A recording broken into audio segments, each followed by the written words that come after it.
اللهم صل وسلم وبارك عليه وعلى آله.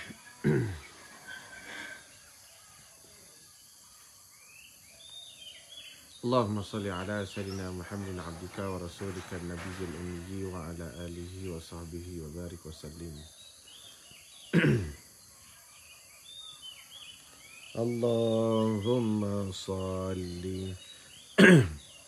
وسلم على سيدي وحبيبي وطبيب قلبي وجسدي وروحي سيدي رسول الله محمد ابن عبد الله الصادق الأمين وعلى آله وصحبه أجمعين.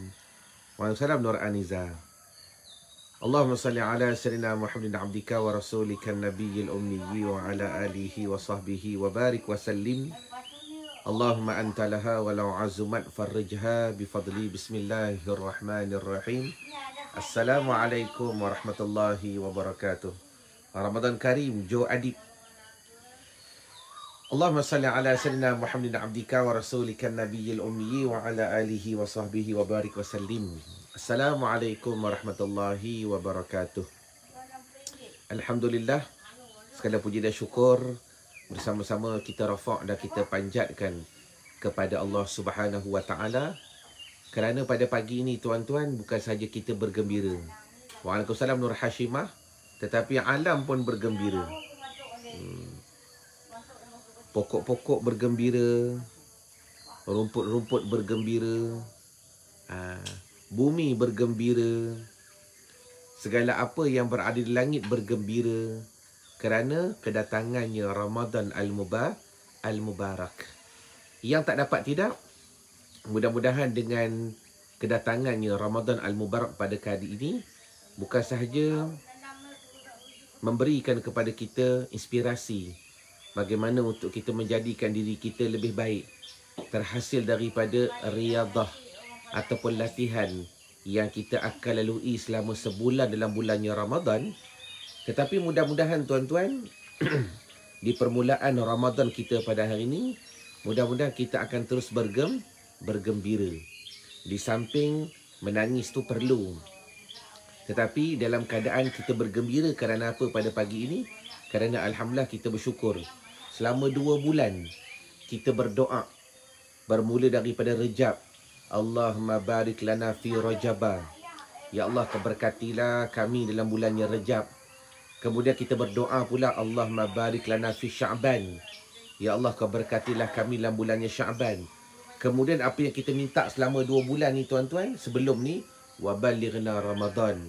Ya Allah, kau sampaikan kami ya Allah ke dalam bulan Ramadan Al-Mubarak. Bermakna hampir 2 bulan kita minta kepada Allah Subhanahu wa taala untuk kita sampai ke dalam bulannya Ramadan. Maka alhamdulillah pada hari ini tuan-tuan, kita telah masuk pada hari yang pertama, tanggal yang pertama di dalam bulan Ramadan Al-Mubarak. Jadi boleh ke boleh? Saya nak mengajak tuan-tuan nanti bila mana kita keluar pula ke dalam bulannya Ramadan. Waalaikumsalam Samiza Jalil. Waalaikumsalam Wan Salmi. Dah? Boleh ke boleh nanti kalau kita keluar nanti ke dalam bulan daripada bulannya Ramadan Al-Mubarak, terus berdoa kepada Allah Ta'ala sebagaimana doa yang kita baca pada malam tadi. Kerana para as-sahabah, mereka bila keluar sahaja daripada Ramadan, kan? Kenapa Ustaz nak cerita keluar, kita baru je masuk? Sabar dulu. Saya nak cerita berkenaan berdoa tadi. Sebab 2 bulan sebelum Ramadan kita minta kepada Allah, bulan Rejab, bulan Sya'ban, kan? Hari-hari kita minta kepada Allah, wa balighna Ramadan, wa balighna Ramadan, wa balighna Ramadan. Maka alhamdulillah hari ini kita dah masuk ke dalam bulannya Ramadan. Maka jangan lupa, bila mana kita keluar nanti tuan-tuan, maka kalau boleh teruskan berdoa kepada Allah Ta'ala. Selama berapa bulan? Kalau boleh 2 bulan juga. 2 bulan. Keluar saja daripada Ramadan nanti, doa. Allahumma sallimna li Ramadan, wa sallim Ramadana lana, wa tasallamhu minna mutaqabbala. Ya Allah, kau sejahterakan Ramadan kami yang telah kami lalui. Wasallim Ramadhan lana, kau sampaikan kami pula pada Ramadan yang akan datang. Ustaz, kita baru masuk hari pertama dah fikir akan datang. Ya, supaya kita terus sentiasa berdoa kepada Allah Ta'ala. Wa tasallamhu minna mutaqabbala. Ya Allah, kau sejahterakan Ramadan kami, yang mudah-mudahan setiap amalan, ketaatan yang kami lakukan pada Ramadan pada kali ini mutaqabbala, mudah-mudahan diterima semuanya daripada kami. Baik. Menceritakan berkenaan awal Ramadan, tuan-tuan, antara perkara-perkara penting yang perlu kita lakukan pada hari ini. Terima kasih kepada tuan-tuan yang bersama dengan saya pada malam tadi. Pukul 12 malam kita betulkan niat.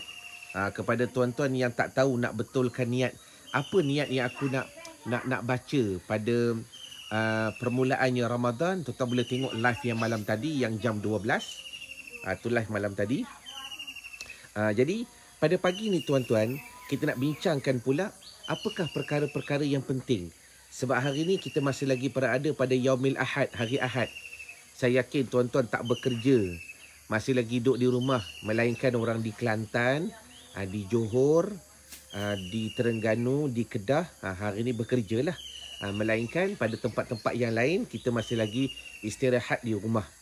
Jadi antara perkara yang penting tuan-tuan, yang perlu kalian uruskan pada hari ini, selesaikan pada hari ini. Sebab besok dah mula kerja, masyghul kita bersibuk pula dengan dunia balik. Walaupun kita cuba berkurangan, namun tak dapat tidak dalam waktu cuti ni, apa yang perlu kita buat? Tulis di ruangan komen. Antaranya apa? Selesaikan hutang-hutang kita dengan Allah Subhanahu Wa Taala. Tulis. Benda tu update-nya hari ni. Kenapa saya cerita hari ni? Sebab update-nya bermula hari ni. Sebagai contoh, tuan-tuan dah belajar ilmu fiqh. Bila mana seseorang meninggalkan puasa pada tahun yang lepas. Tahun lepas tinggal puasa. Seseorang tu siapa dia? Tidak semestinya diri tuan-tuan. Sama ada tuan-tuan sebagai seorang ibu, maka kena tanya anak-anak yang perempuan. Tuan-tuan sebagai seorang bapa, kena tanya anak-anak yang laki-laki dan anak-anak yang perempuan. Tanya mereka. Tanya. Yang walaupun sebelum ni tuan-tuan dah suruh. Waalaikumsalam Boda Doraini. Yang walaupun sebelum ni tuan-tuan dah bagi tahu. Kan? Qada puasa, kita dah masuk Syaban. Qada puasa, kita dah masuk bulan Rejab. Saya yakin tuan-tuan dah bagi tahu. Cuma takdir kata, ada yang kita sebagai ibu bapa terlepas pandang, yang semuanya tuan-tuan di atas tanggungjawab kita. Ingat, tuan-tuan sebagai ibu, jangan kata, kau tinggal puasa, pandai-pandailah kau bayar fidyah. Tak. Kan? Selagi mana mereka berada di bawah tanggungjawab kita sebagai ibu bapa, kita yang kena selesaikan.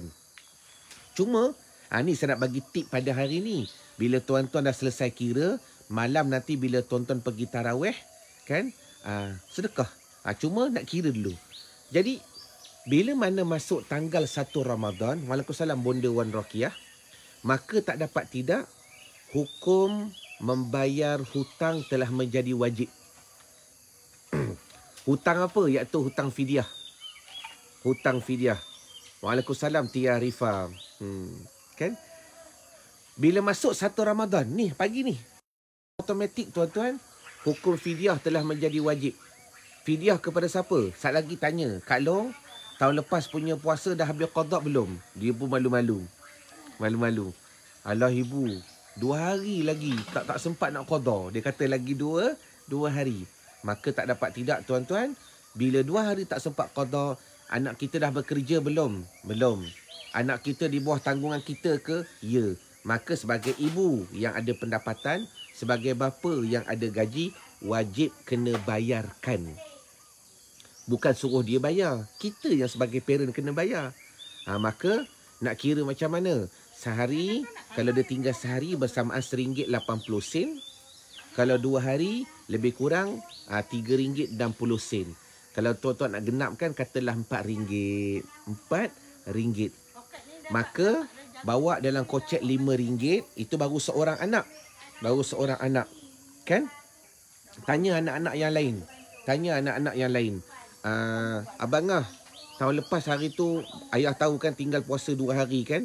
Waktu tu anak tak sihat dan sebagainya. Dah qada belum? Alah abah, lupa dah. Hari dah masuk 1 Ramadan. Lupa tak lupa, bila masuk je Ramadan yang lain, maka dah dikenakan fidyah. Tuan-tuan sebagai bapa hari tu tak habis qada lagi. Abangah kata 2 hari ayah. 2 hari bersamaan lebih kurang RM4. Maka RM2 kat long, RM4 kat long, RM4 abangah, jumlahnya RM8, total bawa lah RM10. Bawa RM10 dalam poket, malam nanti nak pergi tarawih ke apa, nak bersedekah di masjid di surau, niat, ya Allah ya Tuhanku, ni duit bagi menggugurkan fidyah puasa yang wajib yang tertunggak ke atas anak aku. Kenapa tuan-tuan kena buat sekarang? Kenapa? Sebab pengalaman saya sendiri tuan-tuan menguruskan masalah fidyah. Dah hampir 15 tahun pengalaman saya. Bila tuan-tuan tak buat begini, makin lama makin tak qada, makin lama makin ditinggalkan, fidyah makin berganda. Fidyah makin berganda. Kalau dalam bab dunia pun tuan-tuan, kita lambat bayar installment kereta, ada charge fees yang dikenakan. Allah Ta'ala pun begitu. Tapi muamalat Allah Ta'ala bukanlah macam tu. Cuma kita nak bagi bandingan. Cuba 2-3 bulan lambat bayar kereta. Dan sebelum dia tarik, dia kata kena charge dulu. Sama juga Allah Ta'ala dengan kita tuan-tuan. Dah tak qada kan? Dah tak qada, maka kena bayar fidyah. Dah tak qada, kena bayar fidyah. Dah tak qada, wa 'alal ladzina yutiqunahu fidyatun, bayar fidyah. Ta'amu miskin. Jadi update-nya, due date-nya hari ni, 1 hari bulan. 1 hari bulan merupakan update. 1 Ramadan update. Jadi kalau boleh jangan selesaikan pada lepas raya besok. Kenapa jangan bayar lepas raya? Kenapa kena bayar sekarang? Ni poin nombor 2. Kerana tuan-tuan, setiap ibadat yang kita lakukan pada bulan Ramadan semuanya berganda. Semuanya berganda. Allahumma salli wa sallim wa barik alaih. Sebab tu nak bayar fidyah, bayar bulan Ramadan. Bayar bulan Ramadan. Sebab tu hari ni hari Ahad, kalau tuan-tuan tak buat apa, kumpulkan anak-anak, tanya. Kan, kalau tuan-tuan ayah ibu yang masih lagi bawah penjagaan tuan-tuan, kita jaga ayah, kita jaga mak. Mak, semalam punya, tahun lepas punya Ramadan, ada yang mak uzur tak sihat ke? Ada. Dah bayar fidyah belum? Belum. Bayar fidyah. Saya nasihatkan, tulis poin nombor 2, jangan bayar fidyah selepas raya. Tulis, takut lupa. Kenapa jangan bayar fidyah selepas raya? Kerana walaupun figure dia sama, sekarang bayar RM8 contoh. Kan anak tadi 2 hari tak qada. Monyet. Anak tadi 2 hari tak qada. Abangah pula 2 hari lagi tak habis qada. Kita himpun jadi RM8. Tuan-tuan, jumlahnya sama. Tuan-tuan bayar RM8 lepas raya, tetap sama. Dan tuan-tuan bayar sekarang, malam ni, malam besok pada bulan Ramadan, tetap sama. Tetapi, ganjarannya berbeza. Ganjarannya berbeza. Jadi ingat, kalau boleh selesaikan fidyah pada bulan Ramadan. Jadi hari ni, hari pertama Ramadan, due date dah. Dah masuk due date dia. Jadi kira. Mana-mana isteri kita yang tahun lepas pregnant ke apa, tahun lepas pregnant, lepas tu mengandung, sebulan tak puasa, ataupun sebulan menyusukan anak, lepas tu tak habis qada lagi, dah masuk 1 Ramadan hari ni, kira. Supaya tuan-tuan ingat, jangan nanti bila dah banyak, bertangguh-tangguh, kemudian fidyah jadi banyak. Saya baru je selesaikan satu kes tuan-tuan. Allahumma salli ala Muhammad. Seorang sahabat, dia datang dekat madrasah, datang ke office. Baru lagi datang ke office tuan-tuan. Lepas tu, tak silap, waktu saya kira hari tu, umur dia baru 30. Baru 27. Yelah, umur dia baru 27. Dan Alhamdulillah dia datang dengan saya buat pengakuan dan sebagainya. Cuma kita ni bukan macam Kristian. Kristian ni buat pengakuan dekat padri dah boleh ampun dah lah. Ini dia cerita masalah dengan saya.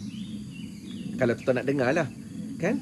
Cerita masalah dengan saya. Dia kata memang setiap tahun tinggal puasa. Cuma semenjak 2-3 tahun ni Allah Ta'ala uji dia dengan macam-macam ujian. Sebab tu sebenarnya ujian ni bagus. Satu perkara yang boleh mengubah kita kepada kebaikan yang lebih banyak. Jadi dia kata, Alhamdulillah dia mula bertaubat, dia mula menyesal. Jadi, dia nak qada balik. Bila saya kira-kira tuan-tuan, daripada akhir balik sampai umur dia 27 tahun.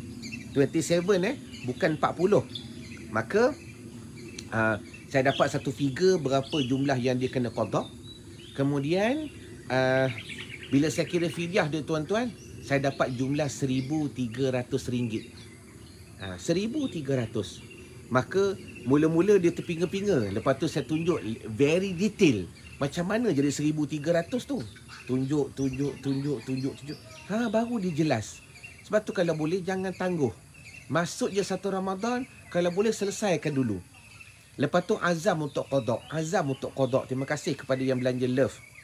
Azam untuk qada. Supaya apa? Dengan niat yang betul, keazaman yang betul, Allah Ta'ala bantu. Setakat ni jelas ke jelas apa yang saya nak sampaikan? Jadi poin yang pertama tuan-tuan, selesaikan hutang dengan Allah Ta'ala kerana due date-nya telah berlaku pada hari ini pada tanggal 1 Ramadan. Itu yang pertama. Baik. Yang kedua, bagaimana kita nak pastikan Ramadan kita menjadi lebih menarik pada Ramadan pada kali ini dengan diberikan kepada kita rahmat yang begitu banyak. Yang kedua tuan-tuan, selesaikan pula urusan kita dengan makhluk. Macam mana urusan kita dengan makhluk? Kepada tuan-tuan yang berhutang, dengar ni cerita best ni. Kalau boleh selesaikan hutang juga kalian pada bulan Ramadan. Walaupun ada yang dah sampai due date, ada yang tak sampai lagi due date. Tetapi saya nak buktikan ialah setiap ibadat yang dilakukan pada bulan Ramadan berganda. Kalau ibadat solat, ibadat sunat seolah-olah pahala wajib. Apatah lagi tuan-tuan, pahala wajib 70 berganda. 70 kali ganda. Apatah lagi bayar hutang. Memang bayar hutang tu satu kewajiban. Memang kena bayar hutang. Tetapi nak bagi faham, bayar hutang pada bulan Ramadan tak sama ganjarannya dengan bayar hutang selain daripada bulan Ramadan. Jadi, bagi tuan-tuan yang pandai menguruskan kewangan, nak urus duit dan sebagainya, tengok. Kalau ikut aku janji dengan dia bayar ni bulan 4 ataupun bayar ni hutang ni bulan 5. Contoh bulan 5 nanti lepas raya. Tak apalah. Aku nak bayar sekarang. Aku nak bayar bulan Ramadan. Nak settlekan cepat. Malaikat hutang dengan bank, tu cerita lain lah. Nak cerita hutang dengan makhluk. Supaya apa tuan-tuan? Kita nak cuba nak tarik rahmat Allah Ta'ala yang begitu banyak.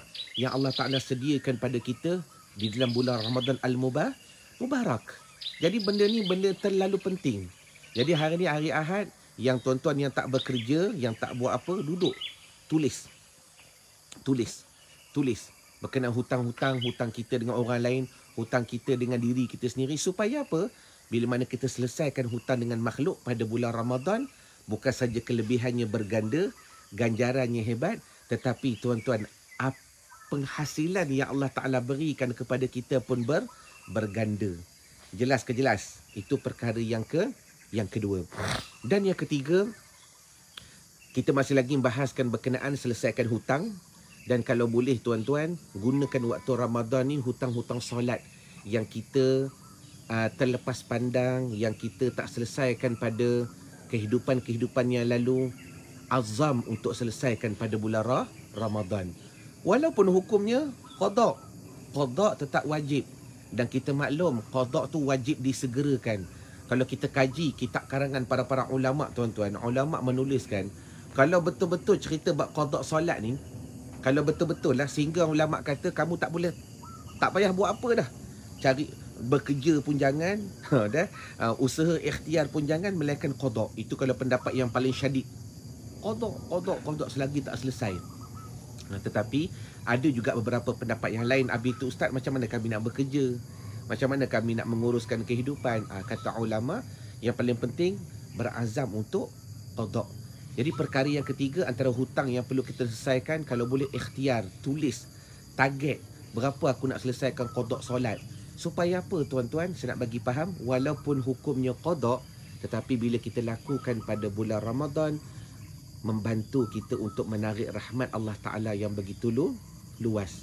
Jadi, apa saya nak bagi faham pada hari ini ialah nak cerita kelebihan Ramadan tu berganda. Walaupun benda tu hutang. Kan? Jangan kita fikir, hutang wajib dibayar. Betul. Tetapi hutang yang dibayar pada bulan Ramadan tak sama. Pertama, fidyah. Selesaikan. kira dan selesaikan. Jangan bayar lepas Ramadan, bayar bulan Ramadan. Yang kedua, hutang solat.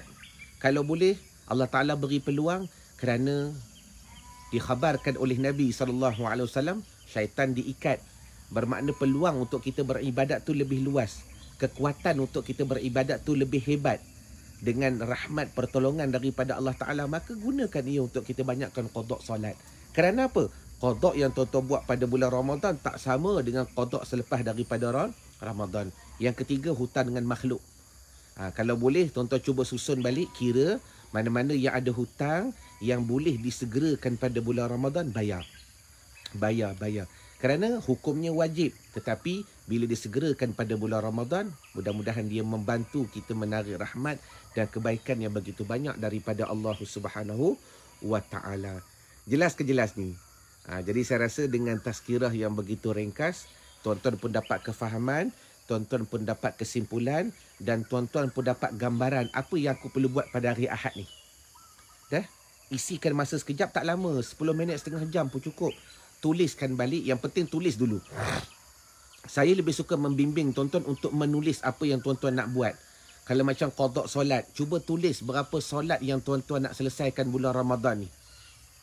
Cuba tulis, belajar menulis. Supaya apa? Bila kita nampak dalam bentuk numbers, kita akan tasawur pada minda kita, kita akan imaginekan inilah yang aku benar nak capai. Saya buktikan sebut bab tulis ni tuan-tuan. Allah Ta'ala yang maha bijak ni, Allah Ta'ala pun tulis dekat atas Lauh Mahfuz setiap benda yang Tuhan nak buat. Nampak tak? Simple je. Padahal Allah Ta'ala tu alimun, mengetahui dulu, kini, selamanya. Walaupun Tuhan tu maha tahu, tetapi Tuhan tulis dekat atas Lauh Mahfuz segala takdir, penentuan, qada dan qadar, apa yang Allah Ta'ala nak buat sebelum adanya alam sehingga binasanya alam. Allah Ta'ala tulis. Kita ni yang bodoh, sayalah, bukan tuan-tuan. Kita ni yang bersifat bebal, sayalah. Kita ni yang bersifat pelupa, sayalah. Dahlah kita ni bodoh, kita ni bebal, kita ni pelupa. Kalau kita tak nak tulis tuan-tuan, Allahumma salli ala sayyidina Muhammad, tak tahulah. Allah Ta'ala yang maha alim tu pun dia tulis di atas Lauh Mahfuz menggunakan Al-Qalam, menulis atas Lauh Mahfuz segala benda yang Tuhan nak buat. 2025 apa Tuhan nak buat. Kiamat bila Tuhan nak buat, Tuhan tulis. Terima kasih Faizah Ahmad Nur. Syukran jazilan khairan jazak. Rezeki untuk anak-anak pondok kami. Sebab star daripada tuan-tuan, bila saya dapat gaji daripada Facebook, kita buat makan untuk budak-budak pondok. Baik. Jadi kembali kepada bicara tadi. Belajar menulis. Jadi gunakan hari Ahad ini menulis. Pertama, tulis fidyah. Ingat kepada tu abang kita ada sahabat kita Tuan Haji Asif. Fidyah ni bukan diri sendiri saja. Tuan-tuan ada isteri tak bekerja, fidyah isteri tuan-tuan kena bayar. Tuan-tuan ada anak perempuan di bawah tanggungan tuan-tuan yang tak bekerja, tuan-tuan kena bayar fidyah mereka. Anak laki-laki yang di bawah tanggungan tuan-tuan, fidyah mereka kena bayar. Walaupun hari tu tuan-tuan dah bebel dah. Bobang, qada. Daripada Rejab sampai Syakban kita duk bebel. Tiba-tiba hari ni tanya habis qada dah. Ditunduk. Adalah tu. Ada. Berapa hari lagi? Sebab ayah nak bayar fidyah malam ni. Saat lagi nak pergi tarawih. 2 hari lagi. Tulis. 2 hari RM8. 2 hari RM4. Mudah je calculation je. Sehari RM1.80. Itu je calculation je. Kalau tuan-tuan nak tahu harga fidyah, tulis di ruangan komen. Ambil zakat fitrah negeri tuan-tuan bahagi 4. Ambil zakat fitrah negeri. Contohlah kalau Kedah kata, zakat fitrah tahun ni RM8. RM8 bahagi 4. Bermakna satu cupak RM2. RM2 tu menyamai sehari yang dikatakan bayaran fidyah. Kalau dia tinggal 10 hari, RM2 kalilah 10 hari RM20. Malam sat lagi bawa dalam poket, bawa RM20. Kan? Bila ada ustaz bagi ceramah ke, kata nak buat collection untuk pondok, nak buat tahfiz, nak buat madrasah, ya Allah tuanku, ni duit ni aku nak bayar fidyah untuk anak aku, untuk isteri aku. Bayar. Yang paling penting tu tulis. Yang kedua, saya ulang balik kali ketiga. Tulis solat yang kita nak qada. Dan tuan-tuan sebagai ayah ibu, tolong tanya anak-anak ada tak solat yang tak qada lagi. Jadikan Ramadan pada kali ini sebagai suatu asbab untuk kita menarik rahmat Allah Ta'ala dengan perbanyakkan qada solat. Yang ketiga, hutang dengan makhluk. Mana-mana yang kita boleh segerakan, bayar pada bulan Ramadan kerana asbabnya hebat, kelebihannya hebat dan rahsianya hebat. Jadi mudah-mudahan apa yang saya kongsikan kepada tuan-tuan pada hari ini, saya mendapat manfaat, tuan-tuan mendapat manfaat, saya mendapat kebaikan, tuan-tuan mendapat kebaikan. Yang paling penting tuan-tuan, kita bersama-sama dalam perjalanan untuk mengecapi awaluhu rahmah wa minan nar. Jelas ke jelas? Jadi ma'assalamah wa ila liqa, sehingga bertemu lagi pada petang nanti insya-Allah. Sebelum daripada berbuka, kita akan ada tazkirah ringkas, kita akan baca Ratibul Atas. Tuan-tuan, nantikan saya tengah siapkan print out buku ratib baru. Allahu Akbar, memang cantik. Dan dalam tu ada benda, ada 2-3 benda yang saya tambah, yang saya rasa penting bagi tuan-tuan mendapatkan buku ratib terbaru nanti. Bukan saja pembelian tuan untuk pondok, tetapi untuk manfaat tuan-tuan juga. Nanti insyaAllah kita akan umum. Jadi petang nanti, seperti biasa, sebelum kita berbuka, kita ada tazkirah ringkas, kita ada baca Ratibul Atas, dan kita ada zikir sebelum kita berbuka puasa. Ma'assalamah wa liqa. Assalamualaikum warahmatullahi wabarakatuh. Saya di kampung. Dialog gajah. Ada beruk-beruk, banyak beruk tuan-tuan. Nampak tak ni?